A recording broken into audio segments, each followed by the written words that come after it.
ESPN 94.1 FM and AM 930 present The Drive. Brought to you by Huntington Federal Savings Bank.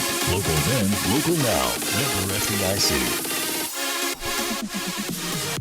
It is Thursday, July 2nd. Your drive begins now on ESPN 94.1 FM and AM 930. I'm your host, Paul Swann. You can join the program by calling the Miller Lite phone line at 877-420-TALK. That is 877-420-8255. Miller Lite, hold true, great taste. Only 96 calories. It is the original white beer. Big news today, Texas A&M football program has been deemed a violator of NCAA rules. That's right. Texas A&M, they, get this, they are rule breakers, recruiting and countable athletically related activity rules violated between January 2018 and February 2019, according to an agreement released by the Division I Committee on Infractions. Also, head coach deemed a violator, head coach responsibility rules. So, what does this mean? Texas A&M in hot water. Not as hot water, of course. This isn't a death penalty hot water, but yeah, they got dinged today. They got hit. So, what happens here is you're going to have a show cause. You're going to have, of course, the normal things you see happening with violations, but I'm sure Texas A&M is going to bounce back from this. They are definitely going to recover. This will be something that can be bounced back from, not quickly, but still, Texas A&M football program violating NCAA rules. And, of course, that's not all that's happening. We continue to be in the middle of a pandemic, and that means athletic departments across the country are struggling, not because of any one thing, but football maybe not going to have a season here, so that looms on the horizon that football might not be happening for many athletic departments. And so Boise State, among those athletic departments, making some cost-cutting maneuvers today. Boise State is going to be discontinuing baseball and swimming and diving. Those are deemed cost-saving measures. So they had a detailed review of their budget. It's described as financial challenges compounded by COVID-19. So they work with the university administration. They deem this as going to position the program for future success and long-term sustainability. So you're going to see no more baseball, no more swimming and diving. And they're also going to have some operating budget reductions as well. I mean, Boise State, that's what Marshall wants to be. It used to be Marshall was what Boise State probably wanted to be. And now Marshall wants to be Boise State as far as the success, what they've been able to do. I mean, this is one of those signature programs. And remember, this was the program years ago that lost the NCAA 1AA championship game to Youngstown State at Jones C. Edwards Stadium, at Marshall Stadium. This was that program that you looked at and like, okay, this is a pretty good program. They've got some pretty high aspirations, and boy, did they ever. So they're looking to reduce their budget by nearly $3 million. And if you're a student athlete, your scholarship is not in jeopardy. So if you lost a sport today, you didn't lose your scholarship, those are going to be honored, including the 2020 signees. Hey, imagine this. You sign up. Yeah, I'm going to play baseball for Boise State. Guess what? No, you're not. No, you're not. And they're going to support the athletes that want to transfer. For many, the opportunity to get the scholarship, go to the university. The cost is, of course, participation in swimming, baseball, sports vehicle to get to the university. For some, not necessarily it's a full ride, but still it's an opportunity. It helps you get that education. For others, they maybe really want to participate in that sport, showcase themselves. Baseball, a little different than, I'm sure, swimming and diving. So you might see some of these student athletes stick around. You might see some look around and see if there are other opportunities for them. But again, you're seeing more and more programs being cut. In baseball, it's one of those programs. If there's not a mandate to have baseball in your conference, or if there's not a mandate to have baseball, period, baseball might get hit. That's not going to happen at Marshall. You can write that down. I don't have anything to back me up on that, but still, I'm saying it, write it down. Baseball is probably not going anywhere anytime soon, anytime in the near future. It's just going to be a longer journey to get Marshall baseball going again, especially with the stadium. So, Boise State cutting baseball and swimming and diving. Oklahoma, their athletic department, they're cutting $13.7 million from their budget. You thought a few million Boise State's cutting is something? No.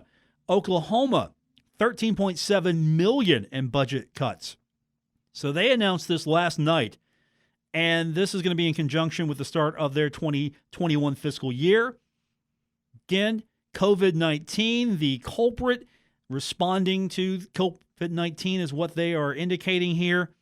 They are looking at 10% salary reduction. We've seen that. So any employee earning a salary of $1 million or more per year, you got cut.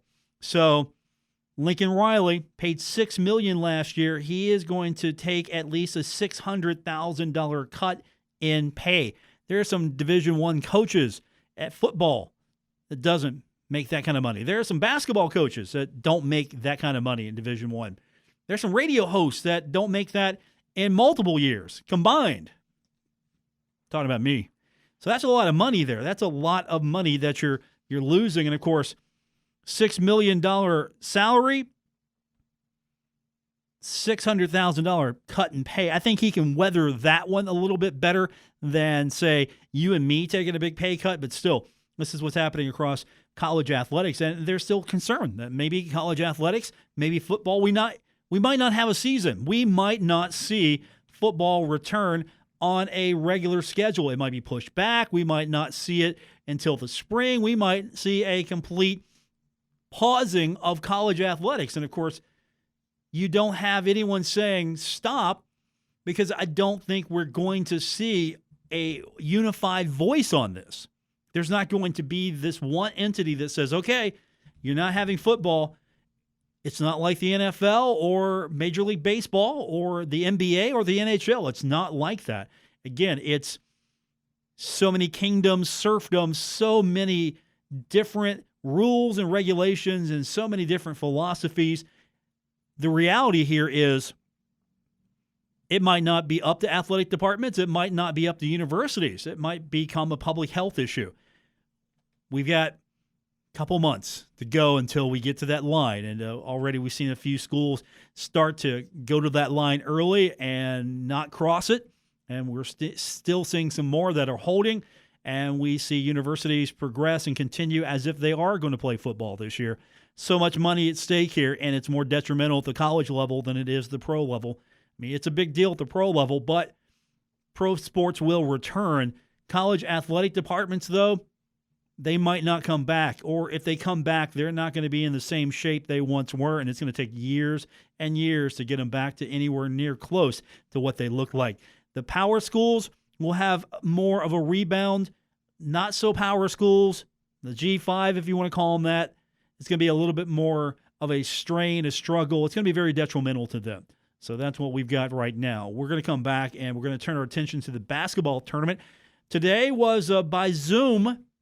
Zoom is, of course, wish I had stock in that. Zoom, the meeting platform for everybody. It's going to be John Elmore. It's going to be Stevie Browning. It's going to be Rondell Watson. We're going to hear from them. They were in a media availability earlier today, and we're going to get their thoughts as the basketball tournament taking place this weekend, July 4th. July 5th for the Herd, they will take on Playing for Jimmy V, 2 p.m. on ESPN. So that's July 5th, but this thing gets started on the 4th. We'll talk about it more. We'll hear from John Elmore, Stevie Browning, Rondell Watson when we continue with today's edition of The Drive on ESPN 94.1 FM and AM 930. Children who grow up in poverty are part of a destructive cycle. Childhood poverty creates adult poverty, creates childhood poverty, and on and on. And this is a relentless cycle. Worldwide, millions of children live in extreme poverty. At Child Fund International, we find this unacceptable. So we do all we can. In 25 countries, we are vigorously fighting poverty and improving the lives of over 11 million children and their families.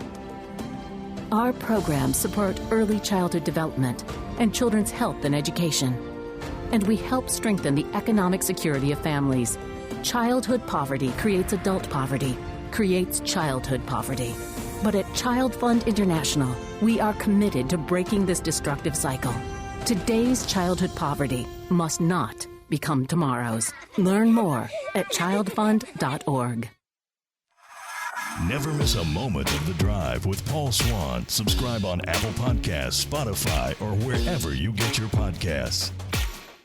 We're presented by Huntington Federal Savings Bank. Welcome back to the Thursday, July 2nd edition, The Drive on ESPN 94.1 FM and AM 930. I'm your host, Paul Swann. Thanks for tuning in, being a part of your Thursday. Not here tomorrow, just a reminder, not here tomorrow as we are observing here the July 4th holiday. Unfortunately, no fireworks for us this year on July 3rd.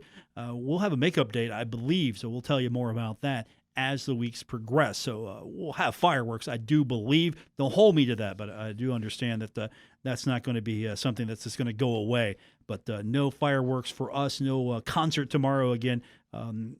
Public health and safety concerns taking precedent for everything we do. All right, we've got some reaction from some of the participants with Heard That. The basketball tournament is taking place starting July 4th. Everything is going to be in Columbus. It's the winner-take-all $1 million this year, $1 million tournament. Was going to be at several locations, including Charleston, West Virginia. Unfortunately, that's not going to happen now. And also, Best Virginia, the WVU alumni team, not in the tournament. So I'm sure for a lot of fans of the Mountain State, this thing just blew up and it doesn't even exist anymore. But for a lot of you, if you're listening to this program, you know who you are.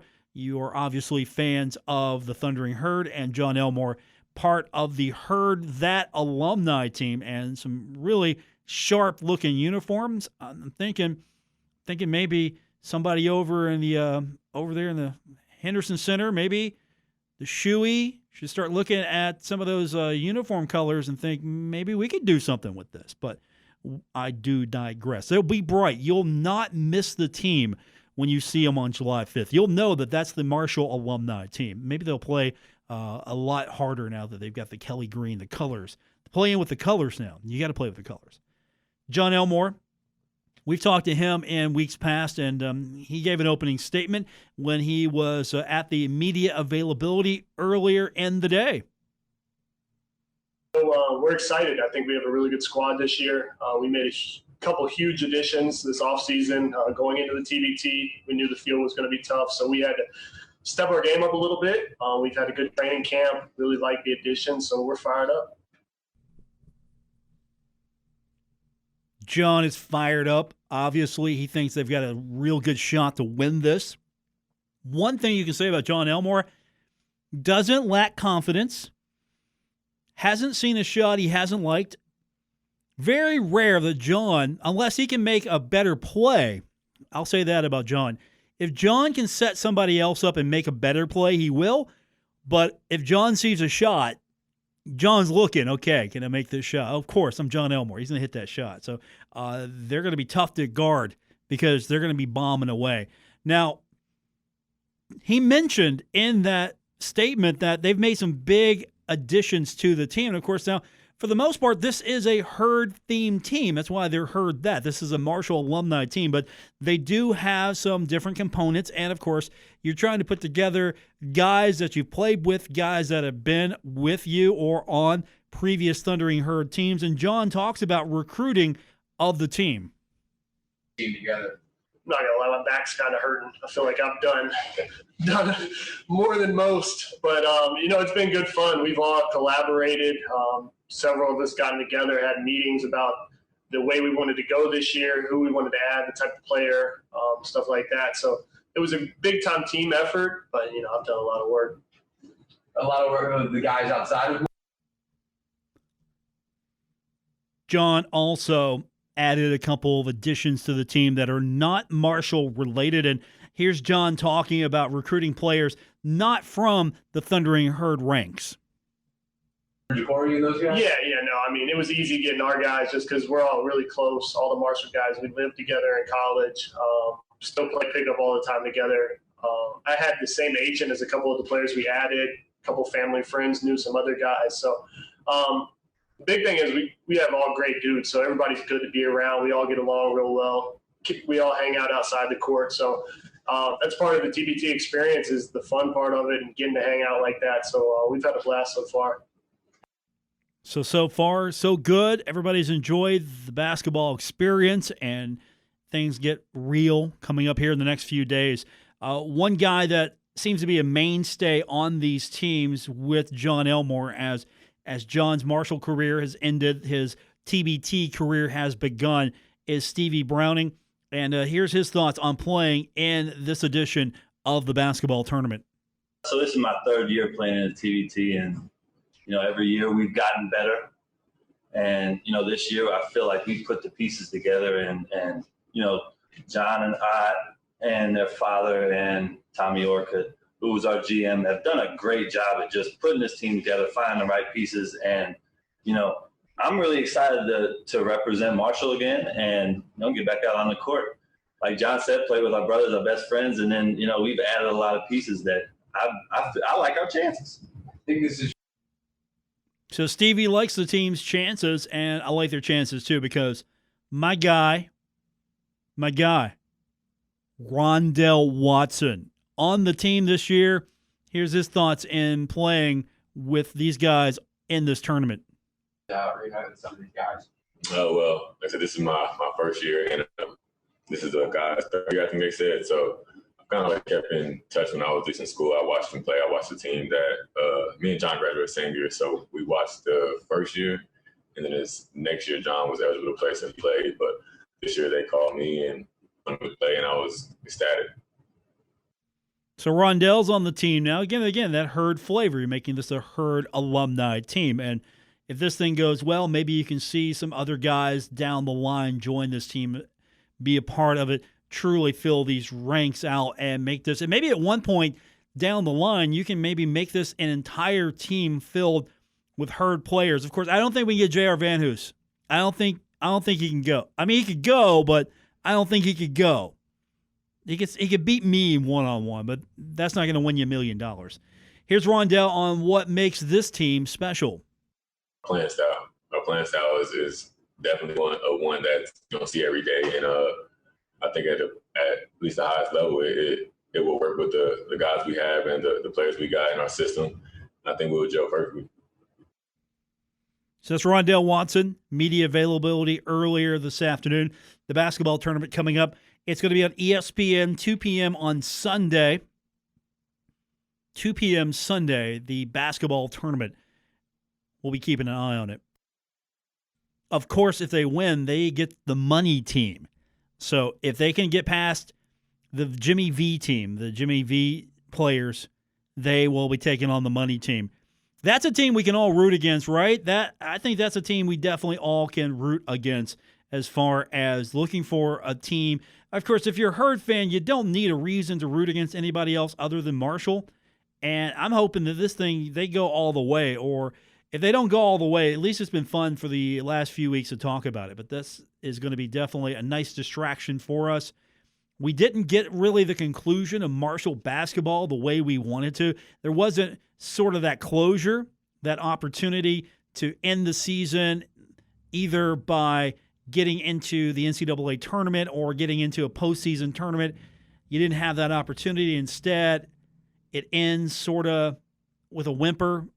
Nobody gets to play, and we've been kind of wanting basketball ever since. We've been needing it to come back. So this has really stepped in and filled that void. And if you look at how this tournament is going, I'm sure, I don't know if the NBA is sitting here taking detailed notes, but The NBA's got a similar situation. They've got a campus. It's going to be a lot longer, though. This is you're in for a tournament, and then you're going to be done. And if you lose, you're out. Not, hey, get out real quick, but your luggage is over there. Thanks for participating. That's how quick you're going to be out when you lose. So they're taking this thing seriously, putting everyone in quarantine, a bubble situation. I mean, that media availability, that was by Zoom. That could be how we do media availabilities here for the foreseeable future. If we have college athletics, that's how we're probably going to do interviews, if we do interviews at all. That's going to be the big deal here, because are you going to put your student athletes in a situation where they're going to be interacting with people you haven't controlled as far as the quarantine is concerned? I'm trying to figure out how these situations are going to be handled, because will you be if you're going to have college football, are you going to be isolated? And that's what they're doing here at the basketball tournament. They are isolating. They're putting themselves in a quarantine. They're isolating themselves. Not too many people are going to be in the bubble, and the bubble shrinks. Once you're done, you're gone, and you're out. And so there's less people in the bubble. And of course, there's going to be testing, and you're going to make sure that everyone is adhering to the rules. And if you got one positive test on your team, that person isn't just gone. Your entire team is gone. So there's already been a couple of shakeups in this tournament. Thankfully, everyone unheard that did their part. Isolation, quarantine, social distancing, wearing their masks. That's a big one right there. Doing what they need to do because they want to play. So they did what it took to play. Now, will the rest of us do that? And can we do that? That's going to be the big question. All right, we will continue on with today's edition of The Drive, Thursday, July 2nd edition, brought to you in part by Huntington Federal Savings Bank right here on ESPN 94.1 FM and AM 930. We're taking Paul Swann everywhere. Download or subscribe to The Drive with Paul Swann on Apple Podcasts, Spotify, or wherever you get your podcasts. Don't forget, I'm not going to be here next week, but that doesn't mean there might not be a surprise or two for you on the podcast feed. That's right. Make sure you're subscribed. There might be just podcast-only versions of me with sports hot takes or whatever I come up with. So be subscribing to that feed. You can go on Apple Podcast, Spotify, or wherever you get your podcasts. So we've talked about the NBA, looking at maybe the basketball tournament, seeing what they're doing, sort of cribbing a little bit, taking some notes. All right, that works. That looks like it's pretty good. That's a big deal. Well, you got to get everybody in the bubble first and make sure that everyone's healthy. And the NBA and the Players Association announced, it was a joint statement today, that 9 positives resulting from a test of 344 players between June 24th and 29th. The results increased the total of confirmed player cases to 25 since they began testing on June 23rd. And that resulted in 16 positive cases. Now, this doesn't include tests that were positive prior to this round of testing. Those numbers are different. Those players are not included in these results. So this is just the testing that has taken place here in this phase of trying to get the NBA back. And I don't know if this ultimately means we're going to have maybe a slowdown here or what's going to take place, but I think we're going to have basketball. I think we're going to have baseball. I think we're going to have hockey. I think we're going to have the NFL, even though they've got a few weeks to push this back a little bit. And again, shortening the preseason, a good, smart idea, so we don't even have to worry about the preseason being too long. The good news here is they've got maybe a plan. Again, I don't know. This is so fluid as we speak. We don't even know if college football is going to be able to pull this off, because we're not talking about 10 teams, 20 teams. We're not talking about maybe 32 teams. We're not talking about a handful, a league. We're talking about hundreds of teams at multiple levels of college athletics, Division I and lower. And will we see here the next few days, few weeks, that some teams, some conferences, some leagues are going to pull back and say, okay, we might be pushing this here, especially with new outbreaks, new cases that are coming up. Maybe we're pushing these sports back. And there's talk that maybe you see college athletics in the spring. Give it a few more months, and then you come back in the spring. Hopefully there is at least a better defense for COVID-19. There's some sort of vaccine. I don't know if that's going to be the ultimate cure. That's just going to be better protection. And getting that distributed is going to be, I'm sure, a nightmare. Flu shots included. And so you're looking at this and thinking, okay, we're going to do this. We're going to push this back to the spring and give ourselves some cushion here, give us some time to rework this so we can pull this off. And you know what? That would be interesting. We'd have some springtime content. Maybe you flip sports a little bit. There's talk, maybe you flip sports. Maybe football should be played in spring. Maybe baseball should be played at a different time of the year. Maybe you do that and you can maybe get past this.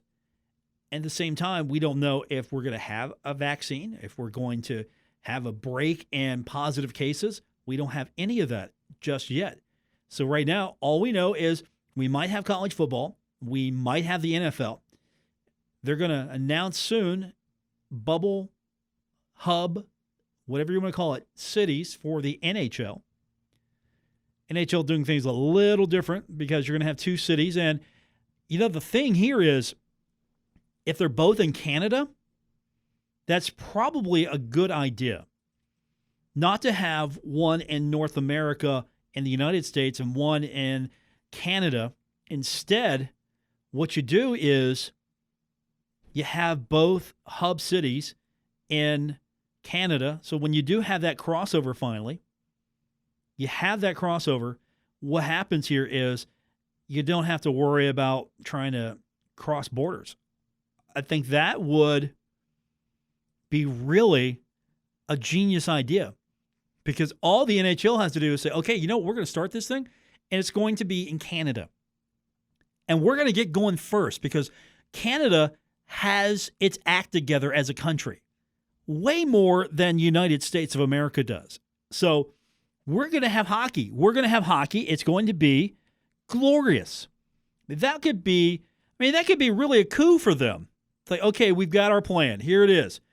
And it's going to be in Canada. It's going to be a lot safer. There's still that risk, but Canada isn't messing it up right now. Canadians are nice people. They're wearing their masks. They've got great health care.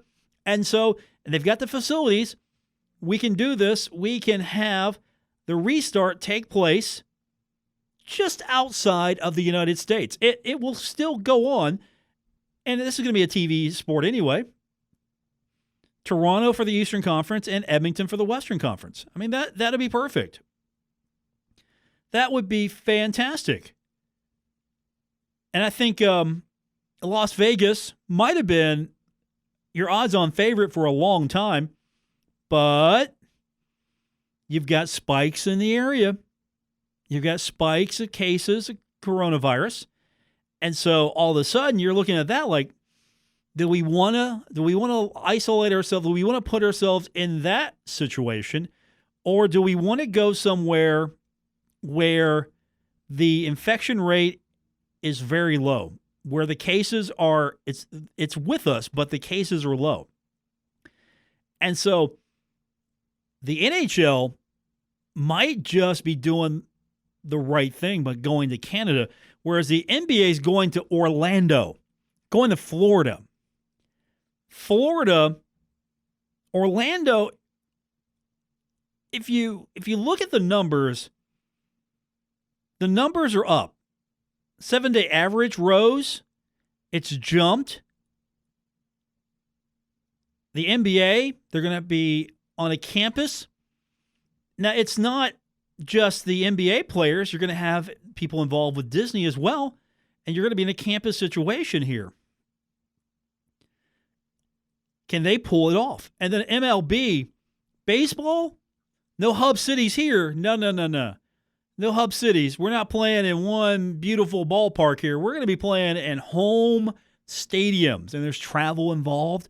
And that's why you're going to – we haven't seen a schedule yet.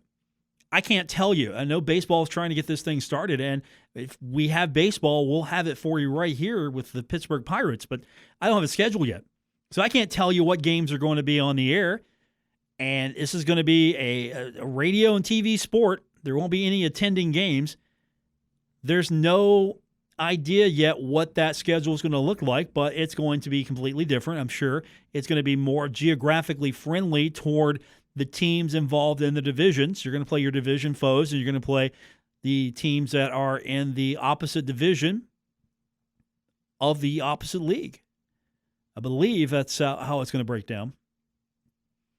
I haven't seen a schedule, though. We might see some shakeup there because, again, we haven't got this thing finalized. And, of course, all I know is the NFL, sure, they're cutting some preseason games, but you know what? Did you really miss those? I didn't miss those. Now, I will say this, though. I was the guy a few years ago that I would get the preseason package, the streaming package. It was like $9, $9.99, $10. And with $10, I got to watch all the NFL preseason games. Oh, that's a great deal. That's fantastic. I get to watch all these games. I'm good. It's preseason, sure, but I can't watch it locally on TV, so I'm just going ahead and get the streaming version of this, and I'll be happy. No problem whatsoever. And then they jack that package up and thought, hey, that's a great idea. Everybody wants to see this. Okay, we're going to charge stupid money. We're going to charge really stupid money. And we're going to bundle it in. I don't want NFL replays. I don't want that service. The rewind, I don't want that. Do you want a rewind service? Now, if you are using a service, an online service, and you go back and catch something maybe a few hours later, that's one thing. Sure, okay, I missed that game. I don't know the score. But the NFL trying to find every way they could get $1. And now they're going to need as many eyeballs as they can get. They're going to need all the eyeballs they can get because, again, television is going to be what saves the day here for the NFL, for Major League Baseball, for the NHL. You're mitigating all the damage here. The NBA. I mean, the NBA is losing money. No matter what they do, they're losing money, but they're mitigating the damage as much as they possibly can by having the season. They lose more money by actually not playing. There's no savings here. You're losing money. So you're mitigating the damage by having the season in whatever form you can get it in. And the television money is going to be helping. Now let's go and look at Conference USA. How much is the television money going to matter? What's the TV money going to do here? Not much. Not much whatsoever. I mean, if you're one of the power schools, TV money is going to help you. It's still not going to save the day, but it's going to help you. You can weather the storm a little bit more.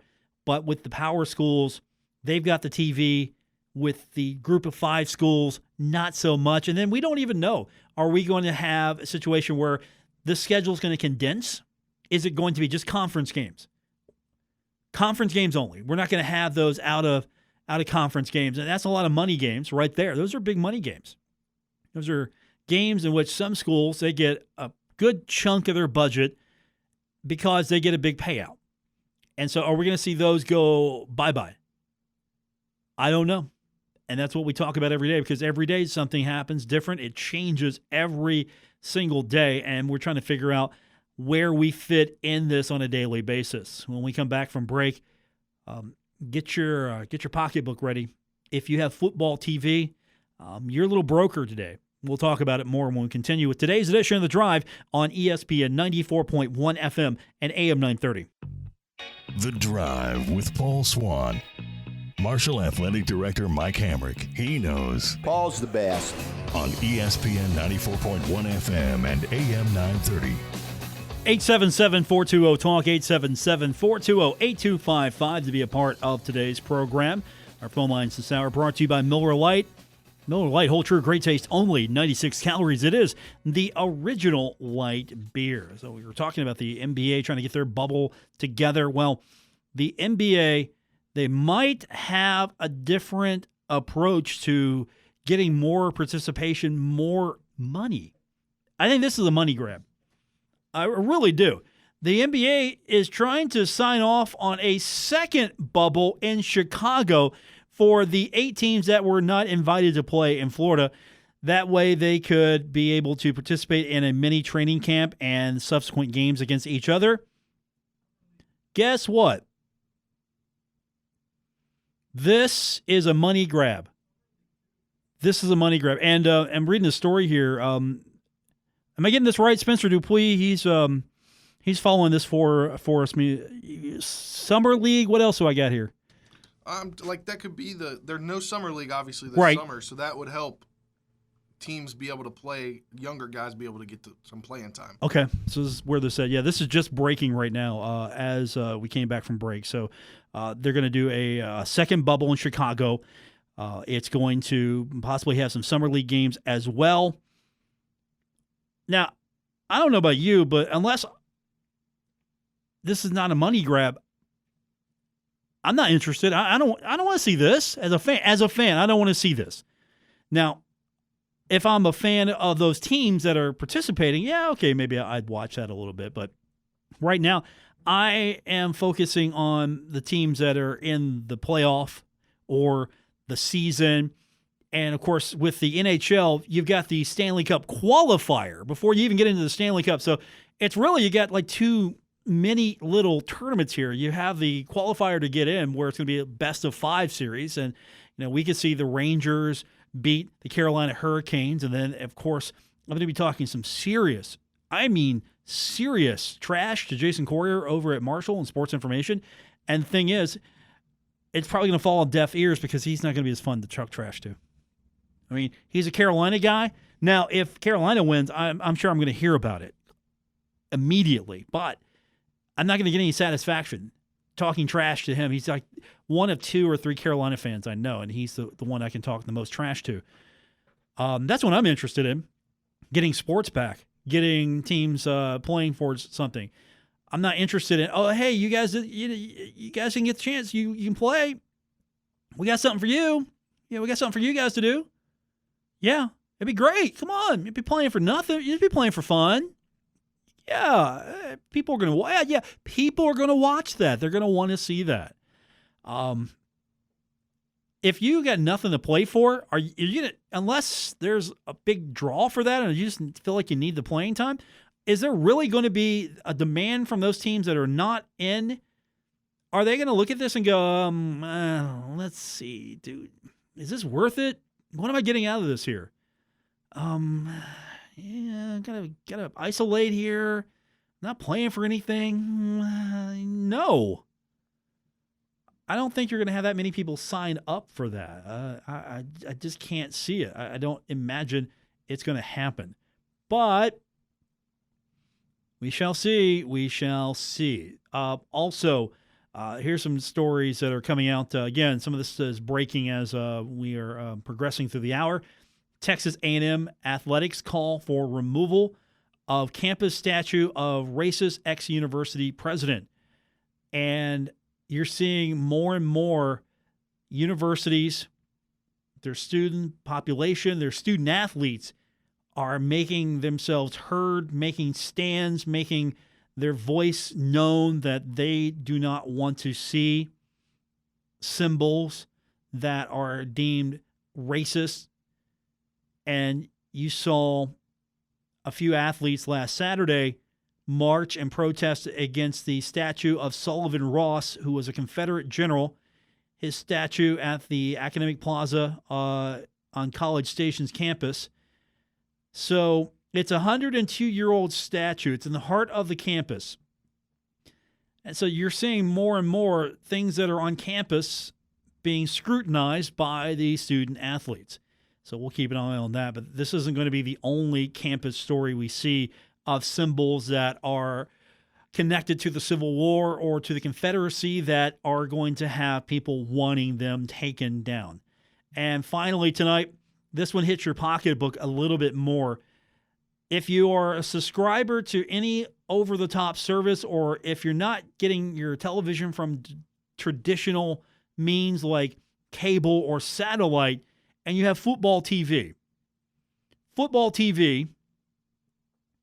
they're jacking the price up. $5 per month for all of their packages. So whatever your package is, it's going to jump by $5. And here's what you get for that. you get 11 Warner Media Turner networks taken away from you. So they're jacking the price up. They're taking away 11 of those channels.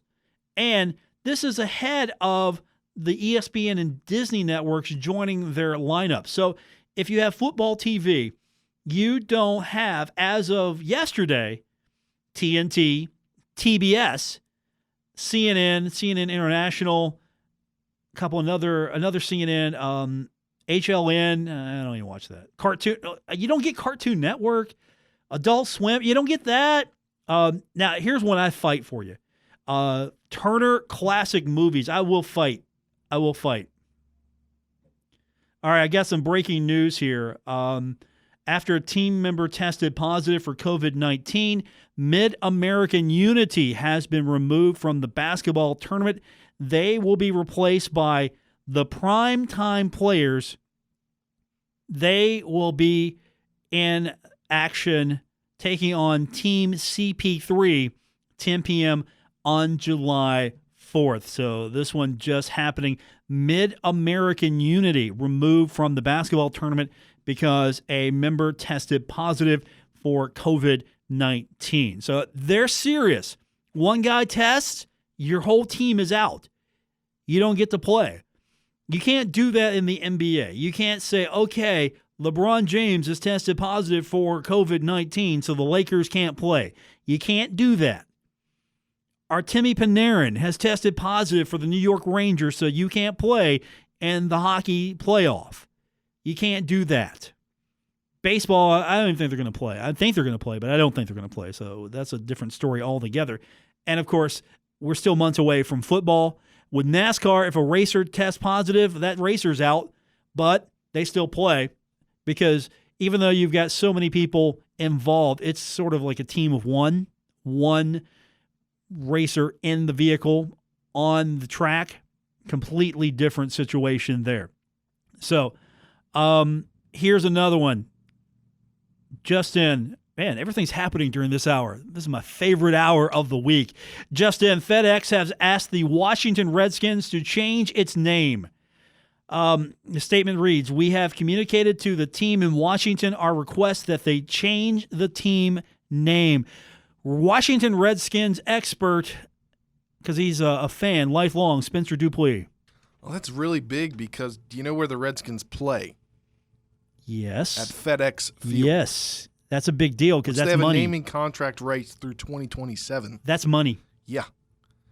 And if they try to move back to the campus where JFK's at, they're not going to be able to have the team name because there are a lot of pushback there. So you might be seeing the Washington Redskins eventually changing their name, which is going to make a lot of people happy, and you're going to also have a lot of people who are staunch defenders of that name, and then there are people who fall in the middle.